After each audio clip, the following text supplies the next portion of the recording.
Estamos ya en la recta final del comentario de los Hechos de los Apóstoles porque ya estamos terminando la Pascua. El domingo celebraremos Pentecostés y el sábado grabaremos el último de los programas de la última emisión de este programa, Te doy su palabra. Tenemos que galopar, tenemos que comentar 8 capítulos en 3 días y después ya a partir del lunes ya no vamos a emitir este programa y nos planteamos, creemos que tenemos ya un buen grupo de voluntarios que podremos volver a retransmitir la misa ya no a las 12 sino a las 7:30 por la noche. Sé que no es horario bueno para los que viven fuera del Perú, pero ya más no podemos hacer. La liturgia omite 2 capítulos enteros de esta última parte, los capítulos 21 al 23. Ayer veíamos, si se acuerdan, la despedida de San Pablo en Mileto. Allí hace llamar a los presbíteros de Éfeso y va a abandonar Asia Menor para volver a Jerusalén, donde él prevé su muerte inminente. No será inminente porque, aunque es verdad que le van a apresar, todavía va a tener que sufrir una segunda cautividad. Pero todo indica que San Pablo se está despidiendo. Él cree que va a morir inmediatamente o que al menos va a ser apresado.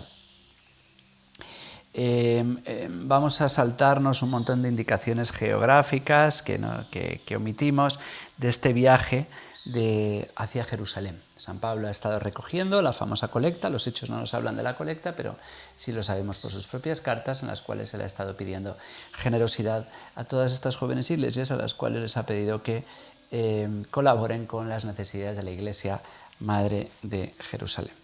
Ya digo, me voy a saltar este viaje que pueden ver ustedes en el mapa por el Mediterráneo. Los judíos no son buenos navegantes y bueno, lo cierto es que no es fácil la navegación.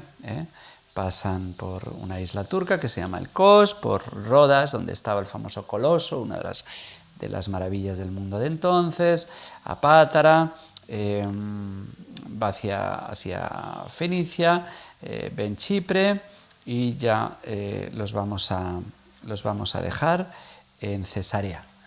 Todo ese viaje lo pueden leer ustedes en los Hechos de los Apóstoles. En Cesarea va a recibir lo que se llama la profecía de Agabo.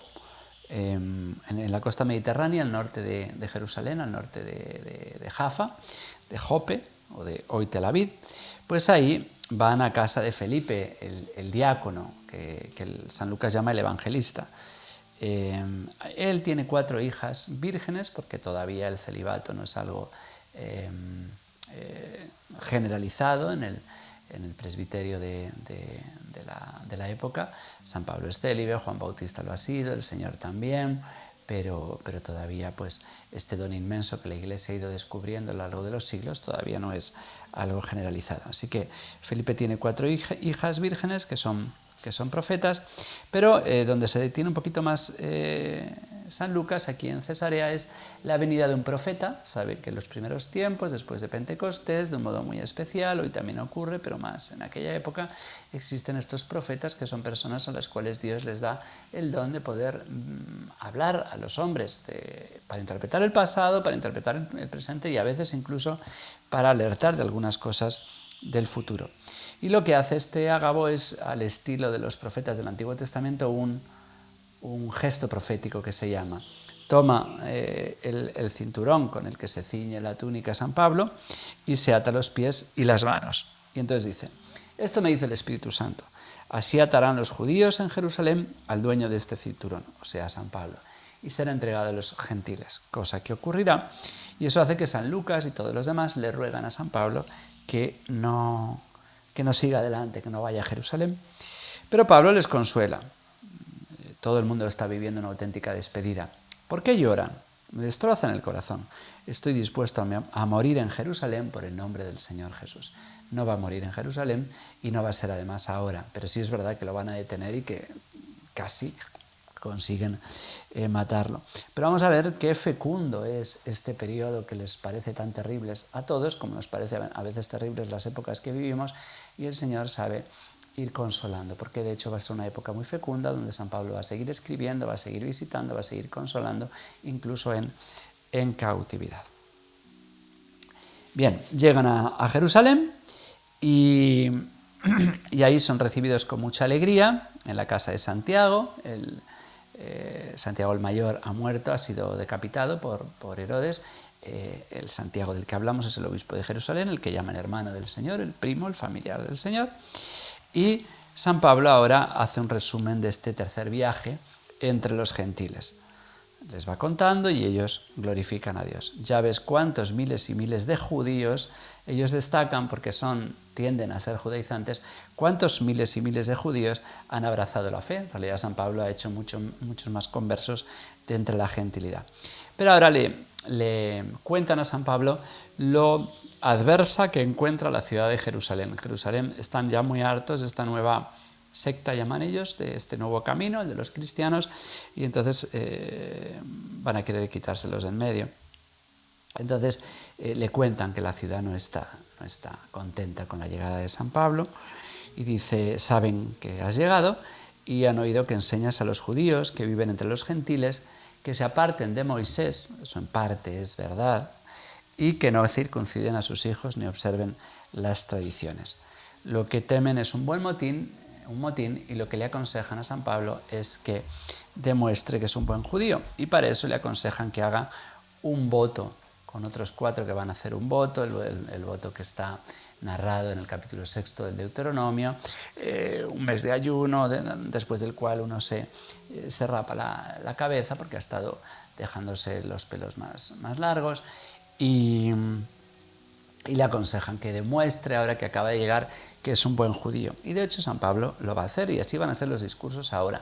Va a estar manifestando que en realidad él es plenamente fiel al Antiguo Testamento, porque en realidad Cristo es el cumplimiento. Evidentemente va a omitir toda esa manera que tiene de hablar de la ley como castigo, como algo superado. Él va a acentuar los otros aspectos que también son verdad. Pablo hizo el voto y cuando está en el templo resulta que se organiza un gran tumulto. Hay algunos que le han oído predicar en Asia, seguramente en Éfeso, y en Jerusalén, porque estamos preparando para la fiesta de Pentecostés. San Pablo ha venido a celebrar la fiesta, y con él, a la vez que él, han venido muchos judíos a esa fiesta de las semanas, la fiesta que estamos a punto de celebrar nosotros. Y entonces ya ven que los Hechos de los Apóstoles van de un Pentecostés a otro Pentecostés. Y entonces se va a armar un gran tumulto en el templo. Le van a acusar: este es el que enseña contra el pueblo la ley y este lugar, y lo profana introduciendo griegos en el templo. Se han confundido. Lo que pasa es que han visto algo raro, y es que San Pablo, no en el templo por cierto, pero sí en la ciudad, se pasea con gentiles, con paganos. Le han visto con Trófimo, un converso, un cristiano de Éfeso, pero que viene del judaísmo, de la gentilidad, por lo tanto es considerado un perro. Y ya está mal que un judío se mezcle con un pagano, pero se ha corrido la especie, la mentira de que lo ha metido en el templo. No es verdad. San Pablo no introduce ningún gentil en el templo, ni falta que le hace a los gentiles ir al templo. Este Trófimo no sabemos nada más que él, más que le saluda, habla de él en la segunda carta a Timoteo, diciendo que lo ha dejado enfermo en Mileto. Bueno, lo cierto es que la ciudad se alborota, viene gente de todas partes, estos judíos son gente problemática y le gusta la bronca, y arrastraron a Pablo fuera del templo como si fuera impuro, lo sacan del templo, cierran las puertas para que no entre ningún gentil, y se monta un tumulto que hace que desde la Torre Antonia, los que están vigilando el templo, que están hartos los romanos de las broncas que continuamente están organizando este pueblo guerrero que es el de los judíos, pues interviene el ejército, la policía, diríamos hoy. Aparece el tribuno, que sabemos que se llama Claudio Lisias, para pedir que dejen de golpear a Pablo. Entonces lo atrapan, lo esposan, lo encadenan con 2 cadenas, y intenta el tribuno enterarse qué está pasando. El tribuno no es la máxima autoridad. En esta época ya la máxima autoridad vive en Cesarea. Lo vamos a conocer a continuación, que es el procurador Félix. Ahora el tribuno es un delegado de él que está ya no es un gobernador. Entonces, este pobre tribuno, Lisias, está intentando enterarse qué ha pasado. Ya otra bronca de por qué están discutiendo, no sabe ni quién es este Pablo. Y no saca nada en claro, lo tuvieron que llevar a hombros los romanos porque, imagínense el espectáculo, marcarlo, llevarlo a hombros porque lo quieren matar. Y entonces Pablo, me lo imagino a hombros de un romano, mandando callar, porque quiere hablar. Y se sorprende el tribuno de que está hablando en griego. Entonces le dices, como hay muchos egipcios de Alejandría, judíos de Alejandría que hablan griego, le dice, ¿eres tú ese egipcio que ha amotinado y llevado al desierto 40.000 terroristas? ¿Eres tú como ven, hay un paralelismo muy grande con Cristo. ¿Eres tú el líder de un movimiento revolucionario? Soy un judío de Tarso, y entonces les pide permiso para hablar y ahora empieza a hablar en arameo. Dice en hebreo el texto, pero en realidad Pablo habló arameo, dice en la lengua de los judíos, porque en esa época ya no hablan hebreo, ya el hebreo es una lengua culta, como hoy el latín, que solo hablan aquellos estudiosos, ¿no? San Pablo, aunque diga San Lucas que habla la lengua de los hebreos, está hablando arameo. Desde el siglo VI a.C. habían dejado de hablar hebreo los judíos. Y entonces aquí viene un discurso. De aquí hasta el final vamos a encontrarnos 3 apologías, 3 defensas de San Pablo. Uno ante el pueblo, otro ante el procurador Félix y otro ante Agripa. Y aquí lo que hace es querer demostrar que es un buen judío y que ser cristiano no va en contra del judaísmo. Entonces aquí va a acentuar, como digo, los elementos que tienen en común. Soy judío, nacido en Tarso, pero educado en esta ciudad, a los pies de Gamaliel, que es uno de los más grandes rabinos, y entonces vuelve a contar una vez más la vocación. Ya conocemos por varias veces San Pablo de un modo autobiográfico, y también San Lucas en tercera persona nos ha contado su conversión. Perseguí este camino a muerte, recibí cartas para ir a Damasco, y una vez más cuenta la conversión. Saulo, ¿por qué me persigues? Soy Jesús a quien tú persigues, vete a Damasco, y bueno, conocemos la vocación, pero llega un momento cuando San Pablo dice que él ha sido enviado para predicar a las naciones lejanas, es decir, a los gentiles. Dejaron de escucharle, empezaron a vociferar, a agitar sus vestidos, a arrojar polvo al aire, imagínense, son muy actores estos judíos, y entonces quieren que lo maten. No es digno de vivir. Saca a este de la tierra, no es justo que viva. Entonces el tribuno lo encarceló, lo hizo azotar otra vez, que se cuenta pronto, pero piensen ustedes lo que son los azotes, porque quiere averiguar por qué gritan contra él. Y San Pablo ahora le asusta, porque cuando está estirado en las correas después del azote, lo están azotando, dice al tribuno, oye, ¿te parece bien estar azotando contra la ley a un romano? Porque él es ciudadano romano, porque es de la ciudad de Tarso, y los nacidos en Tarso, en deuda al apoyo al imperio, pues son todos ciudadanos. Claudio Lisias se asusta, le dice, ¿y cómo es que tú eres ciudadano romano? Yo también lo soy, pero yo tuve que pagar muchísimo dinero, fíjese el tribuno. Y entonces San Pablo dice, pues yo lo tengo por nacimiento. Entonces el tribuno teme, deja de golpearle, y entonces convoca al Sanedrín porque quiere paz y quiere saber ya qué está pasando. Entonces San Pablo tiene aquí una nueva apología, una nueva defensa. Cuando está hablando, Ananías le golpea en la boca, se parece mucho al tribunal que juzgó injustamente al Señor. Dice San Pablo,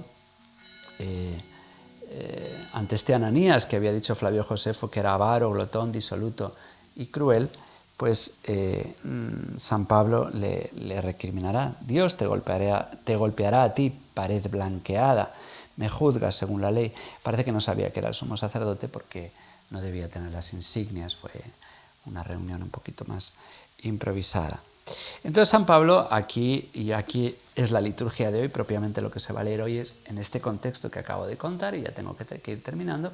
San Pablo hace algo muy inteligente. Como delante tiene fariseos y saduceos y ellos están peleados entre sí porque unos creen en la resurrección y otros no, porque los fariseos creen en algunas de las últimas cosas que Dios ha ido revelando en el Antiguo Testamento, entre ellas la resurrección o la existencia de los ángeles. Dice, a mí me juzgan por creer en la resurrección.